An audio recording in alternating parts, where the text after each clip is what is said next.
नमस्कार, आप देख रहे हैं बेबाक मुलाकात। और आज हमारे साथ एक नरसिंहपुर जिले की ऐसी शख्सियत हैं जो परिचय के मोहताज नहीं है। फिर भी मैं आपको बता दूं कि कुछ ऐसे लोग हैं जिन्हें पूरा जिला पसंद करता है, चाहे वो उनका कार्यशैली का रवैया हो या फिर राजनीतिक दृष्टिकोण। मेरे साथ डॉक्टर संजीव चांदोलकर जी हैं। सर, बहुत बहुत स्वागत है आपका। और कितनी एज हो चुकी है आपकी? मैं अभी 66 कंप्लीट हो गया हूँ। क्या कह रहे हैं? 66 कंप्लीट हो गया। तो 66 साल की उम्र में भी इतना ये पूरा आपका जो राधा कृष्ण नर्सिंग होम है, लोगों से मिलना जुलना है, राजनीति भी करना है, परिवार को लेके भी चलना है, तो ये सब कैसे कर पाते हैं? नहीं, ये देखिए, मेरा ऐसा मानना है कि जो आदमी ज़्यादा व्यस्त रहेगा वो हर चीज़ कर सकेगा। जिसके पास काम कम होगा वो उसके पास काम करने के लिए फिर कोई उसको पास समय नहीं मिलेगा। जिनके पास काम है उनको समय है, जिनके पास काम नहीं है उनके पास समय नहीं है। डॉक्टर साहब, लेकिन अभी 66 वर्ष की उम्र में भी आपकी चमड़ी, आपका जो स्किन है वो बड़ा है, यानी कि ये डॉक्टरों का क्यों होता है, इतना गोरा क्यों होता है? नहीं नहीं नहीं, डॉक्टरों का होता नहीं है। अगर हम दैनंदिन जीवन हमारा बिल्कुल दिनचर्या सुबह व्यवस्थित कितने बजे उठ रखें। जाते हैं आप? मैं तकरीबन 4 साढ़े 4 बजे उठ जाता हूँ। और रात में कितने बजे सोते हैं? रात साधारणतः 11 बज जाता है, अमूमन 10-11 बज जाते हैं। राजनीतिक विषयों पर भी चर्चा करेंगे। डॉक्टर साहब, मैं एक आपसे सवाल चाहता हूँ। मुझे कई लोगों ने, जब मैंने बताया कि मैं डॉक्टर साहब से आज वार्तालाप करने जा रहा हूँ, तो कई लोगों ने मुझसे पूछा कि डॉक्टर साहब से ये जरूर पूछना कि अभी हम देख रहे हैं, न्यूज़ आती हैं कि जिम में वर्कआउट करते हुए, शादियों में डांस करते हुए या कहीं ट्रेवलिंग करते हुए लोगों को अटैक आ रहा है और वो सीधे उनकी डेथ हो रही है। तो इस पर आपने कोई रिसर्च की या क्या देखते हैं आप? नहीं, इस पे मेरे द्वारा अकेले इसके रिसर्च का कोई महत्व नहीं है। इस पे अनेक बार पहले भी, पूर्व में भी रिसर्च हो चुका है। और विगत मेरा जो 45 साल का अनुभव है वो भी यही कहता है। एक जनरल हम लोगों को सिखाया जाता है कि हार्ट अटैक अमूमन एल्डरली एज ग्रुप में होता है, मतलब 50 साल से ऊपर के लोगों में हार्ट अटैक होता है। कम उम्र में हार्ट अटैक कम होता है। पर रिजल्ट वाइज अगर देखेंगे तो जितनी ज़्यादा एज रहेगी उतनी सर्वाइवल रेट थोड़ा बेहतर, जितनी एज कम रहेगी उतनी मॉर्टेलिटी ज़्यादा। उसका रीज़न ये रहता है कि यंग एज में जो होता है वो आमतौर पर हार्ट की जो मेन धमनी होती है, बाईं धमनी, उसमें सडन ब्लॉकेज की वजह से होता है। और अभी जो आप जिक्र कर रहे हैं कि जिम में वर्कआउट करते हुए, खेलते हुए, खिलाड़ियों में, यंग उम्र के लोगों में, एक्टर्स में, डांस करते हुए ये जो हो रहा है, ये हमारा बहुत कुछ तो इन लोगों में, अगर इनका ऑटोप्सी हुआ होगा, ऑटोप्सी मतलब जब हम कोई मेडिको लीगल केस में करते हैं तो उसे हम पोस्टमार्टम कहते हैं। और जब हम सीखने के लिए करते हैं तो उसे कहते हैं ऑटोप्सी जी। मतलब उसे ही पोस्टमार्टम, पर जब एकेडमिक पर्पज से किया जाता है तो उसको कहते हैं ऑटोप्सी।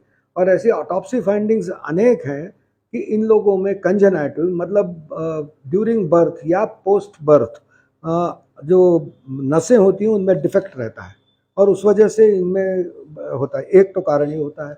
और दूसरा कारण ये होता है कि जो लाइफस्टाइल है अभी जी, लाइफस्टाइल सबकी बहुत खराब हो चुकी है। एक तो नशे के बहुत से लोग आदी हो गए हैं जी। प्रचलन में ये आ गया है कि भाई सिगरेट पीना, धूम्रपान करना बहुत बुरा है। तो आपको धूम्रपान करते हुए लोग थोड़े कम दिखेंगे शहरी क्षेत्र में, मगर गुटखा या अन्य प्रकार का नशा, अल्कोहल है या ड्रग्स है, इसका सेवन करने वाले लोग हैं। और तंबाकू विशेष रूप से किसी भी फॉर्म में आप लें, चाहे तंबाकू रगड़ के खाएं, चाहे वो क्या राजश्री है उस गुटखे में खाएं, चाहे नसमंजन में लें, चिलम में पिए, सिगरेट में पिए, बीड़ी में पिए, उसके हानिकारक इफेक्ट बराबर है। तो इसलिए यंग लोगों में हम देख रहे हैं कि स्ट्रेस, और तीसरा कारण जो महत्वपूर्ण हो गया है वो स्ट्रेस। आजकल स्ट्रेस एक बहुत बड़ा इशू है और स्ट्रेस के कारण हार्ट अटैक होने की संभावना बहुत बढ़ती है। और यंग एज में जितना अटैक होगा उतनी मॉर्टेलिटी, उतनी रिस्क बहुत ज़्यादा रहेगी। डॉक्टर साहब, राजनीतिक कुछ विषयों पर चर्चा करूं। आपने भारत जोड़ो यात्रा में राहुल गांधी जी से वार्तालाप किया था, क्या हुआ था, कैसे आप वहां पहुंच गए, कैसे आपने उनसे बात, क्या किन विषयों पर चर्चा हुई थी आपकी? देखिए, भारत जोड़ो यात्रा जब माननीय राहुल जी ने शुरू की थी जी, तो मेरी तो इच्छा रहती थी कि एक बार उस यात्रा में कहीं शामिल होने का मुझे अवसर मिले जी। सौभाग्य से मेरे ख्याल से 25 नवंबर को मैं ज्वाइन किया था, 26 नवंबर को जी। 23-24 नवंबर को मुझे मैसेज आया था कि मोरटक्का से आगे राहुल गांधी जी की यात्रा महू तक जाएगी, आप समय निकालेंगे क्या कुछ चर्चा करने के लिए? मैं प्रसन्नता से गया और मुझे उनके साथ तकरीबन 1.5-2 घंटा, करीब 15-16 किलोमीटर चलने का अवसर मिला। कम से कम 30-40 मिनट हम लोगों ने आपस में पूरी विस्तृत चर्चा की। और मेरा ये पहला एनकाउंटर था उनके साथ, मैं पहली बार कभी मिला जीवन में जी उनसे। पहले कभी मिला नहीं था, पर जो मीडिया रिपोर्ट से जो सुना था तो मन में तो शंका नहीं थी कि ऐसा होगा यथार्थ में, पर जब तक प्रत्यक्ष प्रैक्टिकल ना हो जाए तब तक हम कह नहीं सकते। पर मेरी जब चर्चा हुई तो जो 2-3 विषयों पे हमारी प्रगाढ़ता से चर्चा हुई, उसमें एक था हेल्थ सेक्टर जी। और मुझे ये कहते हुए बड़ी प्रसन्नता है कि राहुल गांधी बिल्कुल अपडेटेड व्यक्ति है। उनको भारत की स्वास्थ्य समस्याएं, उन समस्याओं के समाधान के लिए क्या करना चाहिए, उसके बारे में भी उनके कॉन्सेप्ट क्लियर है।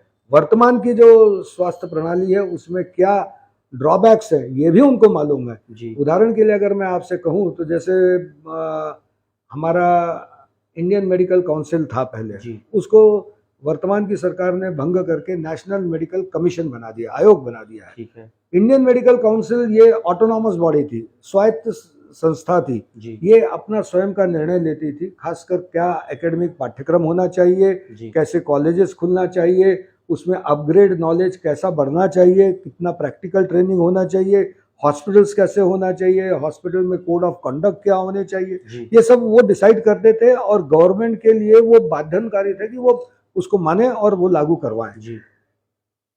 गवर्नमेंट को मोदी जी ने उसमें उसको सरकार के अंदर ला दिया जी। सीधा मिनिस्ट्री ऑफ हेल्थ के अंदर ला दिया, जो प्रमुख सचिव है वो उसका हेड बना दिया। अच्छा। अब जो एकेडमिक से लोग हैं, जो बड़े एक्सपीरियंस होल्डर हैं, वो सिर्फ एक सुझाव दे सकते हैं, उसे माने ना माने ये कंपलसरी नहीं है।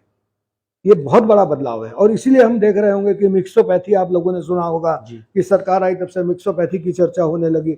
यहाँ पे आप एलोपैथिक चिकित्सकों के ऊपर तो तमाम प्रकार के डंडा चला रहे हैं कि ये नहीं होना, वो नहीं होना, ऐसा नहीं कर सकते, वैसा नहीं कर सकते, परंतु साथ ही साथ आप कह रहे हैं कि भाई हम बेयरफुट डॉक्टर्स, जो एक बेयरफुट डॉक्टर्स की कल्पना चाइना में थी, वो हम भारत में लागू कर देंगे कि आपने 4 साल 5 साल आयुर्वेद की पढ़ाई करी, 6 महीने आपने एलोपैथी का कहीं ट्रेनिंग ले लिया, आप कुछ प्रैक्टिस वो कर सकते हैं। अच्छा। आप कम्युनिटी हेल्थ ऑफिसर्स बना सकते हैं।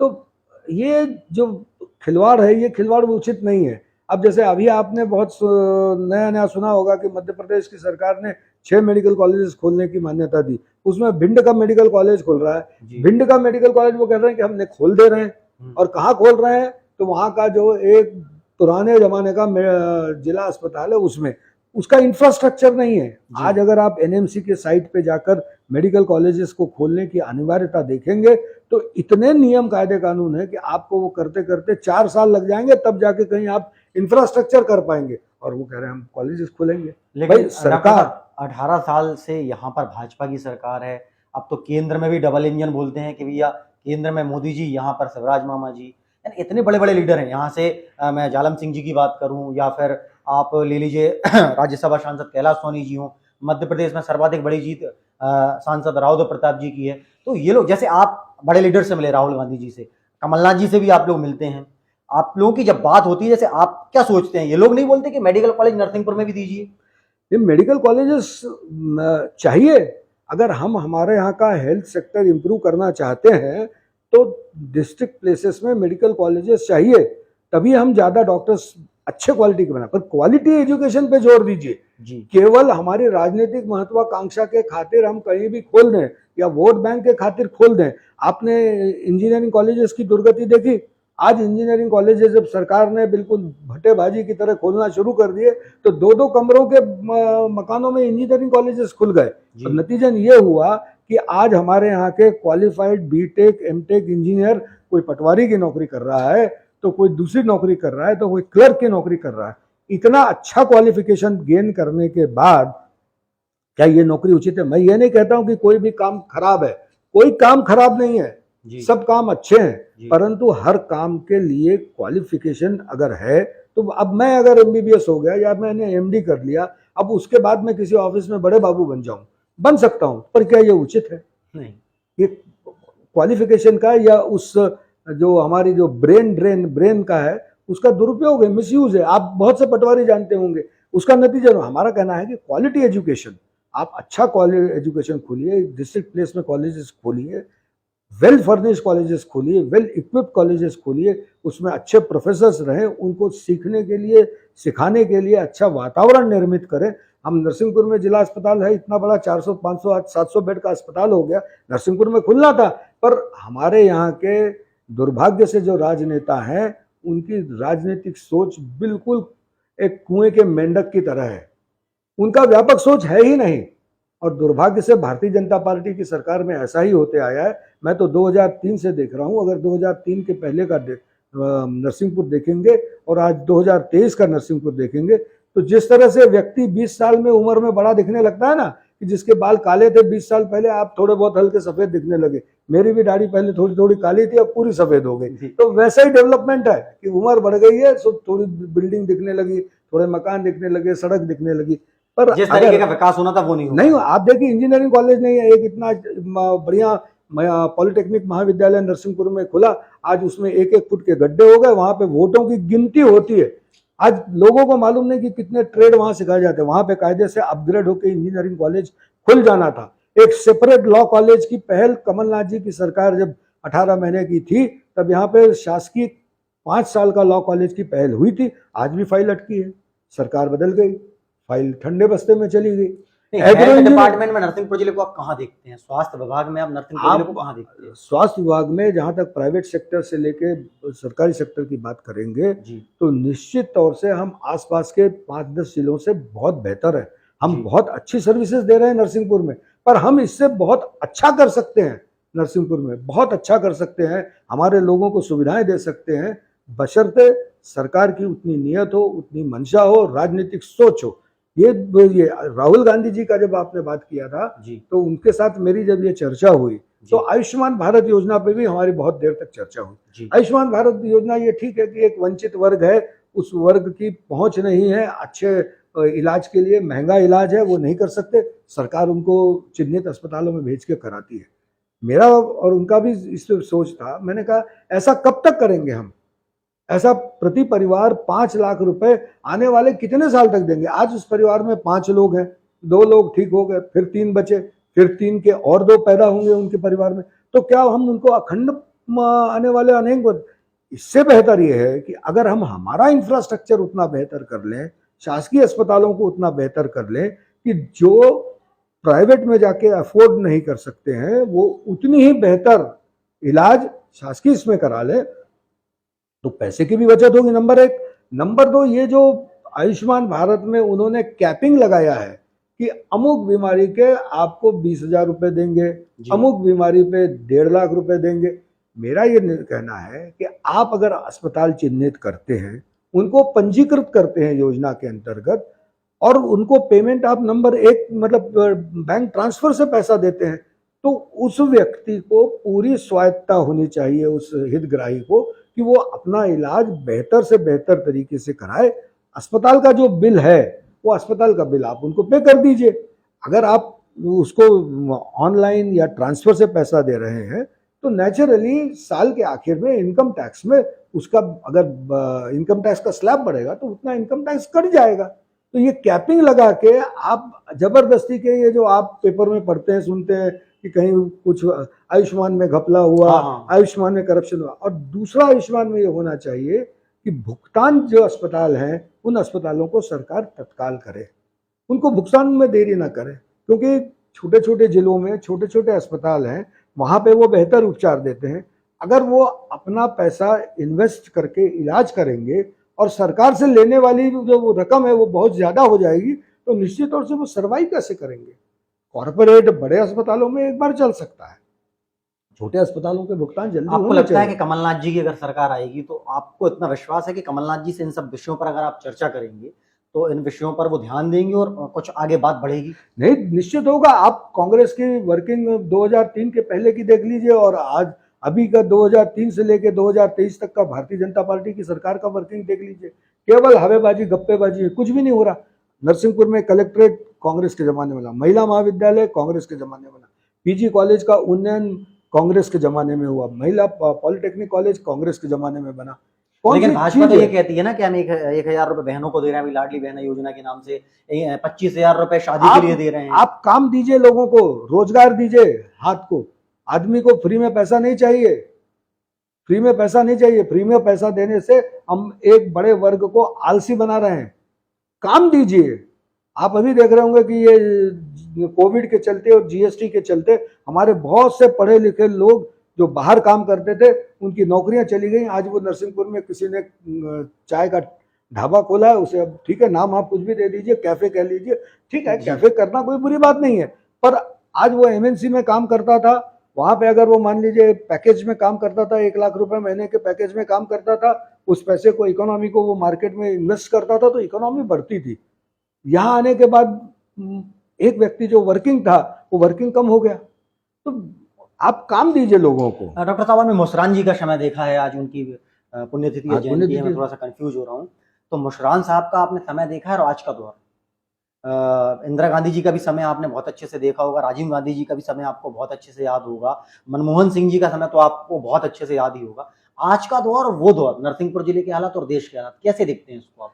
नहीं, अगर आप ओवरऑल पिक्चर देखेंगे तो जहाँ तक इकोनॉमी का प्रश्न है, इकोनॉमी में सुधार के प्रयास कांग्रेस की सरकार के समय ही चालू हुए जी, चाहे वो नरसिम्हा राव की सरकार हो और उसके बाद मनमोहन सिंह जी की सरकार हो। इसका बेस, इसकी नींव कांग्रेस की सरकार में ही रखी गई थी और उसी से बढ़े। भारतीय जनता पार्टी की जब से सरकार आई है तब से आप देखेंगे कि हमारी इकोनॉमी जो है वो नीचे की तरफ जा रही है। हम केवल एक वर्ग विशेष हमारा बढ़ते जा रहा है, एक दूसरा वर्ग जो है वो दिन ब दिन नीचे लेकिन वो नीचे जा रहा है। भाजपा के लोगों से जब ये पूछो कि यार भैया देश की इकोनॉमी में बहुत गिरावट आ रही, तो वो कहते हैं यार भैया पाकिस्तान की हालत देख लो, अमेरिका की हालत देख लो, चीन की देख लो, नेपाल की देख लो, उनसे तो हम बेहतर हैं। हमको उनसे देख के बेहतर करने का क्या, हमको इसमें संतुष्टि थोड़ी होना चाहिए कि दूसरे के फटे कपड़ों से मैंने अच्छा कपड़ा पहन लिया है। जिसके पास फटे कपड़ा है वो कपड़े ठीक होने चाहिए, उस पर जोर देना चाहिए। दूसरे से देख के हम क्या करेंगे, दूसरे से देख के क्या करेंगे? आज हमारे यहाँ पे टमाटर का भाव 160 रुपए किलो है जी, अगर आप मार्केट के हिसाब से करेंगे तो बहुत अच्छा है, किसान को बहुत पैसा मिल रहा है। तो क्या 160 रुपए किलो टमाटर होना चाहिए? नहीं होना चाहिए। किसान पैदा कर रहा है, हम कह रहे हैं कि हमारे मुख्यमंत्री जी कहते हैं कि किसान की पैदावार बेइंतहा बढ़ गई। अरे उसके घर में आवक बढ़ी क्या? वो देखो, वो देखो, खेत में अगर 2 बोरा पैदा करता था और आज 4 बोरा पैदा कर रहा है, मगर पैसा आधे बोरे बराबर आ रहा है, तो कहाँ उसकी ग्रोथ हुई? उसकी ग्रोथ कहाँ हुई? उसकी ग्रोथ नहीं हुई। आप पीडीएस में राशन देते हैं, उसमें से भी आप कटौती करते हैं। पीडीएस का राशन की क्वालिटी खराब रहती है। भ्रष्टाचार बेइंतहा है। कांग्रेस की सरकार में आम आदमी, मैं ये नहीं कहता हूं कि किसी भी सरकारों में भ्रष्टाचार नहीं था, पर कांग्रेस की सरकार में आम आदमी के लिए भ्रष्टाचार में इतनी तकलीफ नहीं थी, इतना सब जगह बिल्कुल पूरी तरह व्याप्त नहीं था। अभी तो हर पल पे भ्रष्टाचार है इस सरकार में। जिले की हालत में आप जैसे वर्तमान में आज देखें कि जिले के हाल कैसे लगते हैं आपको? क्या आज होना चाहिए था जिले में, या गवर्नमेंट आती है? जिले के हाल में तो मेरा ऐसा मानना है कि लीडरशिप को लेके क्या कहेंगे? इतने अच्छे अच्छे लीडर हुए, यहाँ पे मुशरान साहब भी हुए, यहाँ पर सुजान सिंह जी भी हुए, यहाँ पर दद्दू भैया गृह मंत्री भी हुए, यहाँ पर संजय शर्मा भी हैं, जालम सिंह भी हैं, एमपी प्रजापति भी हैं, राव साहब भी हैं, कैलाश सोनी भी हैं। तो कैसे देखते हैं कि यार जो प्रोग्रेस होनी चाहिए थी, जैसे मैं जबलपुर की बात करूं, डेवलपमेंट है वहां, वहां के जो लीडरशिप है वो लेके आई। छिंदवाड़ा देख लें आप, कमलनाथ जी मैं ने आपको बताता हूँ 18 महीने की जब सरकार थी, जी, क्योंकि अभी रिसेंटली बात करना है तो हमको वही सरकार है, वरना जी। 2003 के पहले तो कांग्रेस की सरकार थी, उसके जी। पहले तो थी, उसके बाद तो थी नहीं। 18 महीने की सरकार थी। इस 18 महीने की सरकार में अगर आप वर्किंग देखेंगे तो नरसिंहपुर के लिए खेल कॉम्प्लेक्स की संरचना रची गई। यहाँ पे खेल कॉम्प्लेक्स आना था, विधानसभा के सदन में 1 रुपए टोकन मनी उस खेल कॉम्प्लेक्स के लिए स्वीकृत किया था, क्योंकि बजट को वक्त था, पर बजट के पहले सरकार चली गई जी। तो फाइल ठंडे बस्ती में। आज अगर खेल कॉम्प्लेक्स यहाँ पे बड़ा भारी बनता तो निश्चित तौर से यहाँ के युवाओं को खेलने के लिए अवसर मिलते और प्रतिभागियों को अन्य प्रतियोगिता में भाग लेने के लिए भी अवसर मिलता। कुछ हमारी यहाँ पे प्रतिभाएं जो उभर के आती उनको राष्ट्रीय स्तर पे भी मिलता।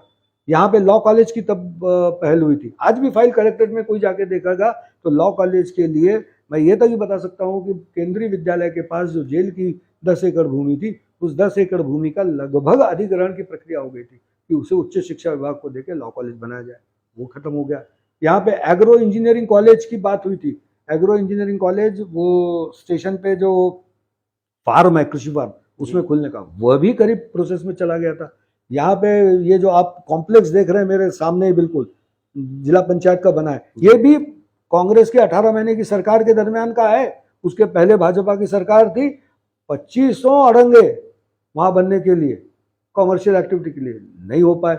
कांग्रेस की सरकार आई, क्लियर हुआ। संदीप पटेल जी अध्यक्ष थे, प्रजापति जी विधानसभा अध्यक्ष थे, संजय शर्मा विधायक थे, हमारी सुनीता पटेल जी विधायक थी। वो सैंक्शन हुआ, जिला पंचायत का मार्केट बना। जिला पंचायत के पीछे जो पीस मेमोरियल है, उस पीस मेमोरियल के लिए, उन्नयन के लिए भी करीब करीब 17 करोड़ का एक पूरा ब्लूप्रिंट तैयार हो गया था। सरकार जिन भी कारणों से बदली गई आप सबको विदित है, आज वो ठंडे बस्ते में चला गया। तो डेवलपमेंट के लिए अगर सोच कहीं है, विजन है, तो वो केवल कांग्रेस और कांग्रेस के नुमाइंदों के पास है। भारतीय जनता पार्टी के किसी भी नेता, दुर्भाग्य से किसी भी नेता के पास ये विजन है। उनके पास अगर कुछ है तो बस अपने लोगों को रेवड़ी बांटो, अपने लोगों को खुश करो। नहीं, आपको डॉक्टर साहब क्या आकलन क्या रहता है आपका कि ये लोग जीत क्यों जाते हैं? फिर जब आप बोल रहे हैं कि यार इनके पास कोई विकास का विजन नहीं है, फिर जनता इनसे मंत्रमुग्ध क्यों हो जाती है? नहीं, इनसे मंत्रमुग्ध इसलिए हो जाती है कि इनका अगर हम जिसे हम ऑर्गेनाइजेशनल नेटवर्क कहें, ये थोड़ा ऑर्गेनाइजेशनल नेटवर्क पे जोर देते हैं और लोगों को लोग लुभावने वादे करते हैं। और डिवीजन, कहीं हिंदू मुस्लिम करेंगे, कहीं कुछ करेंगे, कहीं लोधी कार्ड खेलेंगे, तो कहीं ब्राह्मण कार्ड खेलेंगे। ये सब चीज़ों में लोगों को उलझा के और वोट जीतने के लिए, चुनाव जीतने के लिए हथकंडे करेंगे। हम तुमको फोकट में देंगे, हम तुमको 1 रुपये में देंगे, हम तुमको 1000 रुपये देंगे। अब मुख्यमंत्री बोल रहे हैं कि मैं लाडली बहना सेना बनाऊंगा। अब वो कह रहे 1000 दूंगा, फिर कह रहे 1250 भी दूंगा, कमलनाथ जी 1500 देंगे। कमलनाथ जी 1500 दे रहे हैं। कमलनाथ जी का कमिटमेंट है, क्योंकि जिस तरह से कमलनाथ जी ने उस चुनाव में हमारे सरकार के समय 2018 में कहा था कि हम किसानों का कर्जा माफ करेंगे, तो पहले दिन उन्होंने फाइल पे दस्तखत किए। कर्जा माफ में आपको जानकारी है? बिल्कुल, नरसिंहपुर में कर्जे माफ हुए। कमल पटेल जो कृषि मंत्री हैं, उनके परिवार में कर्जा माफ हुआ है। वो क्या बोलेंगे सर? सदन में घोषणा एक्सेप्ट किया, उन्हें सदन में किया है। कैसे कहेंगे आप? हाँ, सरकार रहती तो बाकी लोग। आज भी वादा है कि 2023 में जब हमारी सरकार बनेगी तो हम किसानों का कर्जा माफ करेंगे, जो बकाया लोग हैं उनका भी माफ करेंगे। बिजली के बिल जो आपको कम मिल रहे हैं आज, वो केवल कमलनाथ सरकार के समय की देन है, वरना इनके बस की नहीं थी कि 100 रुपए में 100 यूनिट बिजली फ्री, 200 यूनिट बिजली आधे में। डॉक्टर साहब, आखिरी 2 सवाल हैं आपसे। कुछ लोग ये कहते हैं कि अच्छे लोग जब राजनीति से पीछे हो जाते हैं तो फिर अयोग्य लोग राजनीति करने लगते हैं। ये तो पुरानी सेइंग है। तो इससे कितने सहमत हैं आप? मैं 100% सहमत हूँ। तो आप लोग आगे क्यों नहीं आते? हम आगे, किसने कहा आगे नहीं है? आप लोग हम लोगों को आगे कीजिए, हम आगे हैं। कौन कहता है कि हम लोग पीछे, अच्छे लोग पीछे? नहीं है ना, जिले में तो लोग बोलते हैं कि बाहर के लोग यहाँ पे आके राजनीति नहीं करना नहीं चाहिए। बाहर के लोग का मतलब कोई